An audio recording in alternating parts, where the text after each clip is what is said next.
नमस्ते दर्शक मित्रों, मैं हूं आपकी divine sister CA doctor Falguni और हमारे show CA doctor Falguni show में आपका दिल से स्वागत करती हूं। आज मैं खास एक स्पेशल गेस्ट को आपसे मिलवाना चाहती हूं और हैदराबाद विज़िट किया और मैं जिनसे मिली तो मुझे लगा कि ये कहानी आपको भी प्रेरित कर सकती हैं, आपको इंस्पायर कर सकती हैं। तो आइए हम स्वागत करते हैं हम सभी की तरफ से नरेश भाई गांधी, जो हैदराबाद से हैं। अभी वहाँ से बिलोंग तो करते हैं गुजरात से, लेकिन हैदराबाद में सेटल हुए हैं। नरेश भाई, आपका स्वागत है। नमस्कार। ओम शांति। ओम शांति, ओम शांति। तो दर्शक मित्रों, स्पेशली आज एक कहानी आपके लिए ले आई हूँ, क्योंकि मैं जनरली चार्टर्ड अकाउंटेंट्स का एंड सक्सेस स्टोरी डॉक्टर्स का, प्रोफेशनल का करती हूँ, लेकिन आज हमारे सामने एक ऐसे बिजनेसमैन हैं जो एक गहराई में सपने को लेकर उड़े हैं और कर्म में लाके उन्होंने सक्सेस पाया है। तो हम जब सपने की बात करते हैं, ड्रीम की बात करते हैं, तभी हम भूल जाते हैं कि हमको पुरुषार्थ भी उतना ही करना चाहिए।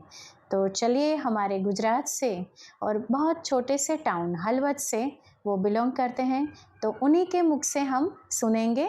वंस अगेन नरेश भाई, आपका स्वागत है। नमस्कार। मैं पूछना चाहूँगी कि आप एक छोटे से टाउन हलवद से निकले, तो तब आपके दिल में कौन सा ऐसा सपना था कि आपकी जर्नी वहाँ से लेकर बिहार होके फिर हैदराबाद में सेटल हुए? तो आप प्लीज़ ज़रा बताइए आपके बचपन के बारे में। फिर आप बिहार पहुँचे एंड देन हैदराबाद पहुँचे। मैं हलवद, एक छोटा सा गांव था, वहाँ से बिलोंग करता हूँ और मैं कॉमर्स ग्रेजुएट धांगध्रा कॉलेज में कर लिया। उसके बाद 2-3 साल मेरे को गुजरात में काफ़ी इंटरव्यू दिया, लेकिन कोई जॉब नहीं मिला।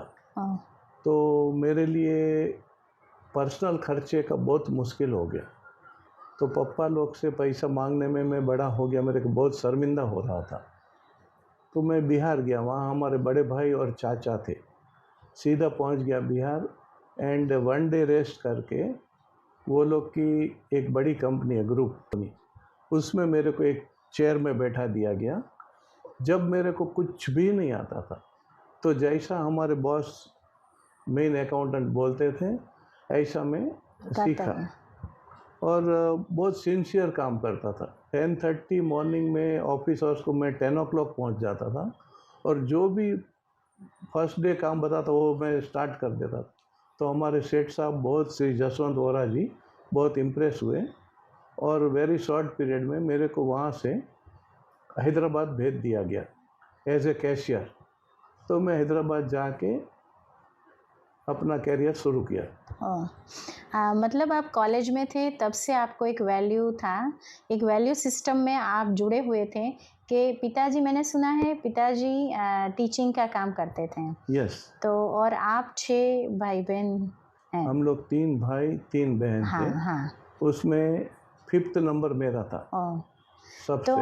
तो पिताजी की भी थोड़ी उम्र थी और एक होता है ना कि घर में मुझे कुछ हेल्प करना है, एटलीस्ट अपना जो खर्चा है वो भी उठाना है। तो आप पहले से वो एक वैल्यू सिस्टम में जुड़ गए थे कि नहीं, अभी मैं बड़ा हूँ, मुझे करना चाहिए। हाँ, मेरा एज हो गया, मैं भी कुछ ना कुछ मेरा खर्चा और घर में मदद करना चाहिए। बहुत अच्छा। और मैंने सुना है कि जो अपने लिए खुद स्टैंड लेना जानते हैं और कुछ मेहनत करके करना है, वही आगे आते हैं। और मैंने खुद देखा जब मैं हैदराबाद विज़िट किया कि आपने उस तरीके से बहुत पुरुषार्थ किया। तो अभी मैं और जानना चाहूँगी कि जब आप हैदराबाद में अपना वो सपना लेकर आए, तभी आप कैसे आए, कहाँ रहे, मतलब एक कैसे जीवन की शुरुआत हुई? शादी के बारे में थोड़ा बताइए, फैमिली के बारे में। तो ज़रूर हम दर्शक मित्रों को एक ब्रदर्स एंड सिस्टर्स मैं कहना चाहूँगी कि कई बार हम देखते हैं, स्पेशली यूथ के बारे में मैं बोलूँगी कि हमको बहुत जल्दी से रेडीमेड चाहिए, लेकिन अगर हमारा फाउंडेशन स्ट्रांग है ना, तो चाहे जीवन में कोई भी सिचुएशन आए, हम बहुत अच्छे से अपने आप के ऊपर गर्व महसूस कर सकते हैं, ऐसे हम आगे जा सकते हैं। तो ध्यान से सुनिएगा। नरेश भाई जो है वो हैदराबाद में एक गुजराती कैसे अपना अच्छे से बिजनेस को आगे ले जा सकते हैं।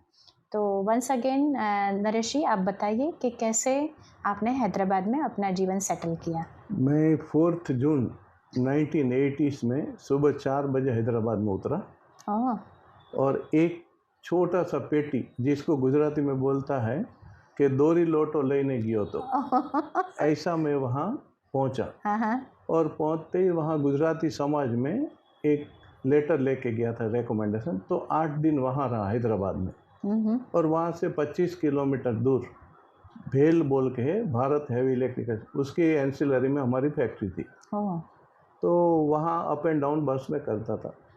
फिर 8 दिन के बाद में एक रूम ढूंढ लिया। रूम ऐसा था कि 4 दीवार और एक खिड़की, उसके सिवाय कुछ भी नहीं था। डोर को इंटरनल लॉक भी नहीं था। तो मैं एक तार से लपट के उसमें सो जाता था। ओह, और कंपनी बाजू में एक आधा किलोमीटर, तो वॉकिंग करके जाता था, आता था। और एज ए कैशियर जो है ना, हमारे पास में एक 50-60 वर्कर थे, उसका पेमेंट करना, खर्चे का हिसाब हाँ। रखना, वो धीरे धीरे सीख लिया मैं। तब आपका कितना सैलरी होगा, पगार? मेरा सैलरी जब फिक्स ही नहीं किया था, मैं बिहार से ट्रांसफ़र ओह, हुआ, हाँ हाँ, तो सेठ जी इतना ही ऑर्डर करे थे कि आप जाके ईमानदारी से काम करना, ओह, सैलरी मैं देख लूँगा। हाँ हाँ, तो मैं गया, तो 2 साल तक मैं महीने को 500 रुपया खर्चे के लिए ऑन अकाउंट उठाता था। तो मैं क्या सोचा, मिनिमम 500 तो मिलेगा ही मिलेगा। हाँ हाँ, तो ऐसा 500 में हमारा खुशी से गुजारा। उसमें 100 रुपया में हर महीना मनी ऑर्डर मेरा मम्मी को करता था हाँ, खर्चे के लिए। हाँ हाँ, तो 400 रुपये में बहुत खुश था। फिर 2 साल के बाद सेठ तो 1-2 बार विजिट करे, वो आए तो 1-1 घंटा 2 घंटा रहते थे। तो मेरी ईमानदारी, सिंसियरिटी देख के वो मेरा सैलरी 800 रुपया फिक्स किया। ओह, तो 300 रुपया इंटू 2 साल 24, 7,200 मेरे को एट ए टाइम मिला, ये 82 में। ओह, तो मेरे लिए तो बहुत बड़ा अमाउंट था वो। बैंक में देखता था 7,200, बहुत बड़ा। तो ऐसे में चालू करा। फिर 84 तक काम करा। फिर कंपनी का पूरा ऑर्डर्स ख़त्म हो गए, तो बॉस बोला कि ये कंपनी अब सेल आउट कर दो।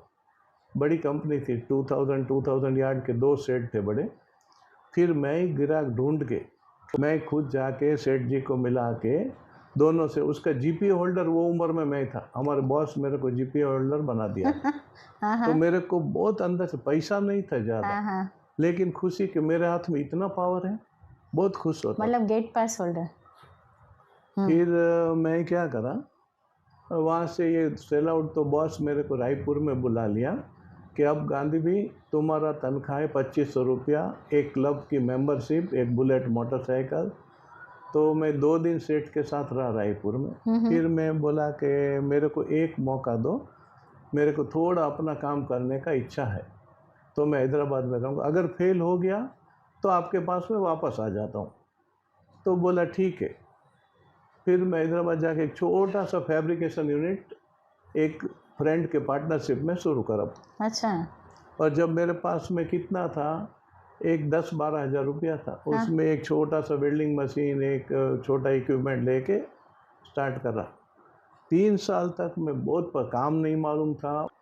फिर 3 साल तक तो इतनी ख़राब पोजीशन हो गई कि मैं क्या करूं, काम कम मिलता था। 3 साल के बाद एक हमारे कोई परिचित मिले, वो एक रास्ता बताया हाँ हाँ, कि ये फाउंड्री का काम, एक फार्मर बोल के आइटम, एक ही आइटम बनाओ। मैं वो सीख लिया और छोटा रोलिंग मशीन बनाना सीख लिया। तो अपना जब से शुरुआत हुआ, जब से मैं पीछे मुड़ के नहीं देखा। ओह, और मेरे काम भी पूरा महीना मिलता रहा और पैसा भी टाइम टू टाइम आते रहे। हाँ हाँ, तो छोटा रोलिंग मशीन, एक दिन एक कस्टमर आया, मेरे को दे दो, जब मैं 20,000 में बेचा। फिर वो 20,000 कैश आया, तो उसमें एक बड़ा बनाया, हाँ हाँ, वो मशीन भी वो लेके गया, तो वो 40,000 में लेके गया। हाँ हाँ, तो 40,000 कैश है। उसके बाद बड़ा बड़ा करके आखिरी में अभी मैं जो मशीन बनाया वो 36 1.5 इंच थिकनेस का प्लेट रोल कर सकते। ऐसी बड़ी बड़ी मशीन, उसका वेट रहता है अप्रॉक्सीमेट 20 टन। हाँ हाँ। और उसमें जो सेल बनाता था वो 22 फीट डायमीटर, मतलब 2 माला मंजिल के बराबर। ओहो। वो सब अच्छे काम में उसमें मेरी मास्टरी।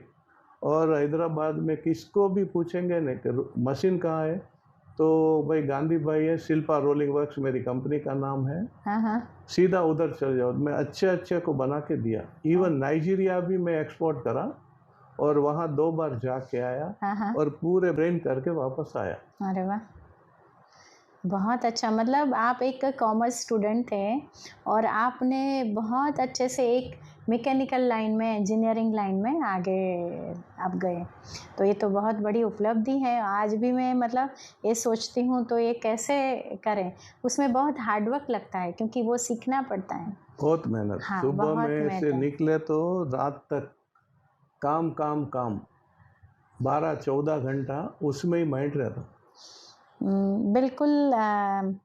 तो फ्रेंड्स, आपने सुना कि कैसे मतलब इमोशनल हो जाते हैं ना, ये इतना हार्ड वर्क करना, इस इतना मतलब एक 200 रुपया, 500 रुपया, ऐसे 500 रुपया विड्रॉल और उससे ₹100 मम्मी को भेजना, 20% रुपीज़ अगर आपके पास 100 रुपये में से देना है और वो भी इतना छोटा अमाउंट उसमें से निकालना है, लेकिन वही वैल्यू सिस्टम आता है। तो lovely brothers and sisters, specially youth, मुझे यूथ के साथ बात करना बहुत अच्छा लगता है क्योंकि फाउंडेशन तो अल्टीमेट हमारी मेहनत है। तो अगर हम मेहनत करना सीख जाए, सही तरीके से मेहनत करना वैल्यूज़ के साथ, तभी तो कोई रोक नहीं सकता, क्योंकि ऊपर वाले के बैलेंस शीट में वो बहुत अच्छे से ट्रांजेक्शन्स बन जाते हैं। तो बने रहिए, हम और अच्छे से नरेश भाई के साथ और अच्छी डिटेल्स उनसे लेंगे जो हमको इंस्पायर कर सकें। यस, तो लवली ब्रदर्स एंड सिस्टर्स, हम देख रहे थे कि इतना संघर्ष होने के बावजूद नरेश भाई ने बहुत अच्छे से हैदराबाद में अपना काम शुरू किया, सेटल किया। तो हम और आगे जाते हैं, लेकिन उससे पहले आज मुझे मन है, मैंने कुछ लिखा है अभी, तो वो मैं आप सबके साथ शेयर करना चाहूँगी। उनके बारे में बताए तो घर की सादगी से लेकर बिहार की कठिनाइयाँ तक और फिर हैदराबाद की चमकती संभावनाओं तक, यह सफ़र आसान नहीं था, पर हिम्मत, ईमानदारी और भगवान की कृपा, इन तीनों ने बना दिया एक ऐसा जीवन जिस पर आज पूरा परिवार गर्व करता है।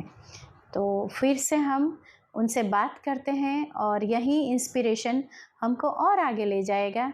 तो नरेश जी, और बताइए कि आपने काफ़ी अच्छा अचीव किया, हैदराबाद में सेटल किया बिज़नेस, लेकिन उसमें आपकी शादी कब हुई, फैमिली आपका क्या है, बच्चे कितने हैं, है ना? तो उसके फैमिली लाइफ के बारे में ज़रूर बताइए, क्योंकि अभी क्या है, पैसा पैसा पैसा, नाम मान शान ही चल रहा है, तो हम भूल जाते हैं कि फैमिली लाइफ का इम्पोर्टेंस भी बहुत है।